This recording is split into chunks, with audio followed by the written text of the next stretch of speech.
Hello students, welcome back to the channel concepts of commerce. आज के video के लिए हमारा टॉपिक है law of diminishing marginal utility. आज के वीडियो में हम डिस्कस करेंगे meaning, assumptions, tabular representation as well as graphical representation of law of diminishing marginal utility बहुत ही सिंपल शब्दों में। So let's begin with the video. सबसे पहले डिस्कस करते हैं what is the meaning of diminishing marginal utility. What is said by law of diminishing marginal utility आप सबने books में पढ़ा होगा, बट कभी कभी हमें थोड़ी सी कंफ्यूजन रह जाती है। बहुत सिंपल शब्दों में डिस्कस करते हैं law of diminishing marginal utility क्या कहता है। लॉ सेज कि कंज्यूमर दैट मीन्स मैं या आप अगर किसी भी गिवन गुड की, किसी भी गिवन कमोडिटी की ज्यादा से ज्यादा यूनिट्स कंज्यूम करते जाएंगे, जैसे जैसे हम नेक्स्ट यूनिट कंज्यूम करेंगे उससे मिलने वाला सैटिस्फैक्शन पिछली यूनिट के कंपैरेटिवली कम होगा। सिंपल एग्जांपल यहां पर लेते हैं। आपने फर्स्ट स्लाइस ऑफ केक खाया and you are extremely happy, क्योंकि ये आपका पहला स्लाइस था केक का, तो आपको बहुत खुशी मिली उसे खाकर। सेकेंड स्लाइस जब आपको मिल जाता है केक का खाने के लिए, आपको अच्छा तो लग रहा है, बट आप पहले स्लाइस में जितनी खुशी मिली थी, पहले स्लाइस में जितने एक्साइटेड थे, जितने खुश थे, उतनी खुशी आपको नहीं मिली। आप खुश हो, आपको अच्छा लग रहा है केक का स्लाइस, बट उतना अच्छा नहीं लग रहा जितना फर्स्ट स्लाइस ऑफ केक आपको लगा था। थर्ड स्लाइस आपके पास आ जाता है आप खाने के लिए, थर्ड स्लाइस आपकी प्लेट में रख दिया जाता है। नाउ यू फील ओके, ठीक है, मतलब अच्छा है, ठीक है, बट पहले जितना मजा नहीं आ रहा, you are feeling okayish about it. Fourth slice जब आपको मिलता है, आप इतना ज्यादा सेटिस्फाइड, इतना ज्यादा स्टफ्ड ऑलरेडी हो चुके हैं कि आपको वो खाने का मन ही शायद नहीं करे। और अगर वो आप फोर्सफुली खा लेते हैं, आप एक बर्थडे पार्टी पर हैं, आपको फोर्सफुली बोला जाता है कि चलो कोई बात नहीं, खा लो, एक स्लाइस और खा लो, अगर आप खा लेते हैं, हो सकता है उससे आपकी तबीयत भी खराब हो जाए। इससे हम क्या समझते हैं, जो एडिशनल सैटिस्फैक्शन होता है, एक्स्ट्रा सैटिस्फैक्शन होता है, उसे इकोनॉमिक्स में कहा जाता है मार्जिनल यूटिलिटी। और जैसे जैसे हम और यूनिट्स कंज्यूम करते जाते हैं किसी भी गुड की, किसी भी कमोडिटी की, उससे मिलने वाला एक्स्ट्रा सैटिस्फैक्शन, या फिर इकोनॉमिक टर्म्स में बोलें तो मार्जिनल यूटिलिटी घटता जाता है। That is why it is known as law of diminishing marginal utility. अब डिस्कस करते हैं assumptions। क्या assumptions रखी जाती हैं so that the law can be applicable? Like every other law in economics, we have assumptions for law of diminishing marginal utility also. First is utility is measurable.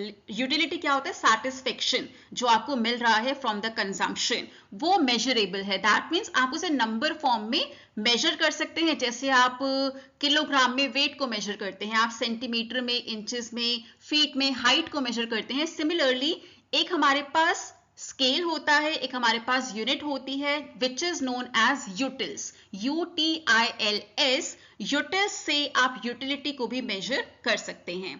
Next assumption is commodities are being consumed continuously. That means ऐसा नहीं है कि एक slice cake का आज खाया और एक कल खाया और उसके बाद नेक्स्ट परसों खाया, नहीं, तब हमारा लॉ एप्लीकेबल नहीं होगा। कमोडिटीज का जो कंजम्पशन है वो कॉन्टिन्यूसली होना चाहिए, that means one after the other. Next is all units are homogeneous, that means सभी केक के स्लाइसेस सेम साइज और टेस्ट के हैं। दैट मीन्स ऑल यूनिट्स जो भी आपके पास हैं क्वेश्चन में, जो भी आप यूज कर रहे हैं for the law to be applicable, सारे यूनिट्स होमोजीनियस हैं, एक जैसे हैं। उसके बाद taste of the consumer remains constant. जब तक आपका ये प्रैक्टिस चल रहा है, जब आप लॉ को ऑब्जर्व कर रहे हैं, कंज्यूमर का टेस्ट कांस्टेंट होना चाहिए।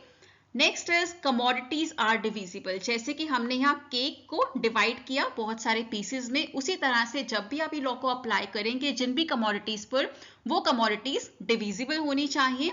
Next is income of the consumer remains constant. And lastly we have rational consumer, क्योंकि अगर कंज्यूमर इरैशनल होगा, मतलब कि वो उतने अच्छे से डिसीजंस नहीं ले पाएगा, हो सकता है उसे नेक्स्ट यूनिट ज्यादा अच्छी लगे, या फिर वो डिसाइड ही नहीं कर पा रहा, तो उसे हर यूनिट में पता ही नहीं चल रहा उसे मजा आ रहा है या नहीं आ रहा। दैट मीन्स जो आपका कंज्यूमर है, it should be a rational consumer, क्योंकि जब कंज्यूमर इरैशनल हो जाता है, that becomes exceptions to the law of diminishing marginal utility. So that is why we assume that the consumer here is rational consumer.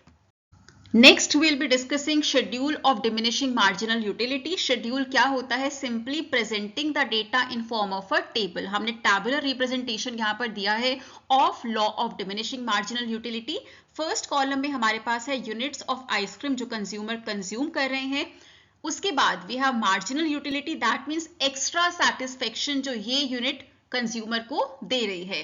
Total utility means total satisfaction जो अभी तक consumer को मिला है from the consumption.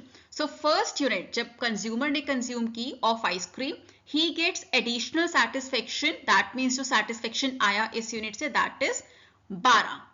अभी तक कुछ और कंज्यूम नहीं किया है कंज्यूमर ने, फर्स्ट ही यूनिट यहां पर कंज्यूम की गई है, सो टोटल सेटिस्फेक्शन अभी तक का है 12। सेकेंड यूनिट जब कंज्यूमर ने कंज्यूम की, एडिशनल सेटिस्फेक्शन आया 8। दैट मीन्स अभी तक टोटल यूटिलिटी हो जाती है 12 + 8 दैट इज इक्वल टू 20। अब आप यहां पर देख सकते हैं पहले यूनिट से जो एडिशनल सेटिस्फेक्शन मिला था, या फिर कहें पहला ही यूनिट है तो उससे जो सेटिस्फेक्शन मिला था वो था 12 यूटिल्स, बट सेकेंड यूनिट से जो सेटिस्फेक्शन मिलता है वो है 8 यूटिल्स, दैट मीन्स वो पहले से कम हो गया है। थर्ड यूनिट जब कंज्यूमर ने कंज्यूम की of ice cream, he get satisfaction of only 4 utils, that means वो पहले से और कम हो गया है। so that means अभी तक का total satisfaction हो जाता है 24, that is 12 plus 8 plus 4 is equal to 24 utils। Fourth unit पर अब हम आते हैं। फोर्थ यूनिट का एडिशनल सेटिस्फेक्शन होता है 0, दैट मीन्स अब कंज्यूमर को बिल्कुल भी मजा नहीं आ रहा है from this unit of ice cream. So that means marginal utility यहां पर हो जाता है 0, कोई एडिशनल सेटिस्फेक्शन नहीं मिला है फ्रॉम दिस कंजम्पशन, और अभी तक का टोटल यूटिलिटी हो जाता है 24 यूटिल्स। यूनिट 5 पर जब हम आते हैं, अब ये कंज्यूमर को नेगेटिव यूटिलिटी दे रही है। नेगेटिव यूटिलिटी मतलब हो सकता है अब कंज्यूमर की तबीयत खराब होने लग जाए from this consumption, that means negative utility हो गई। आपको मजा तो नहीं आया बल्कि आपके लिए प्रॉब्लम स्टार्ट हो गई है, राइट। सो यहां पर नेगेटिव यूटिलिटी आ जाती है, एडिशनल जो सेटिस्फेक्शन है वो नेगेटिव हो जाता है, that means now total utility becomes 20। क्योंकि इससे पहले वाले लेवल पर टोटल सेटिस्फेक्शन था 24, उसमें से 4 माइनस हो गया, so now the total satisfaction is 20 utils. So now we'll discuss how to present the table that we just made in form of a graph, और क्या शेप होती है diminishing marginal utility की। So see, सबसे पहला unit जब consumer ने consume किया तो यूटिलिटी कितना मिला? 12 utils. So we have this point, ये पॉइंट हमारे पास यहां पर आ गया। उसके बाद जब आप सेकेंड यूनिट पर जाते हैं तो कंज्यूमर को क्या marginal utility milli? 8 utils. So that means we have this point here. Next, third unit पर आप आते हैं। थर्ड यूनिट पर कंज्यूमर को क्या यूटिलिटी मिलती है? 4 utils. So हमारे पास ये पॉइंट यहां पर आ गया है। अब आप आ जाते हैं फोर्थ यूनिट पर। फोर्थ यूनिट पर जब आप आए, फोर्थ यूनिट जब कंज्यूमर ने कंज्यूम की ऑफ द आइसक्रीम तो क्या यूटिलिटी मिली?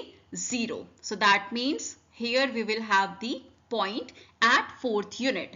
अब आप आ जाते हैं फिफ्थ यूनिट पर। फिफ्थ यूनिट कंज्यूमर ने कंज्यूम किया और उससे जो यूटिलिटी मिली है, एक्स्ट्रा सेटिस्फेक्शन मिला है, दैट इज -4। दैट मीन्स अब आप नेगेटिव फॉर्म में चले गए हैं। That means this is the shape of diminishing marginal utility curve, and you can see it is decreasing, it is diminishing। जो extra satisfaction consumer को मिल रहा है वो घटता ही जा रहा है, और एक टाइम पर वो 0 भी पहुंच सकता है और उसके बाद वो नेगेटिव भी हो सकता है। So that was all for today. I hope you liked today's video. Next video में हम डिस्कस करेंगे exceptions to law of diminishing marginal utility and degrees of the same. So stay tuned in, do subscribe to the channel, like, share and comment, and stay tuned in for the next video that will be posted 7 PM tomorrow.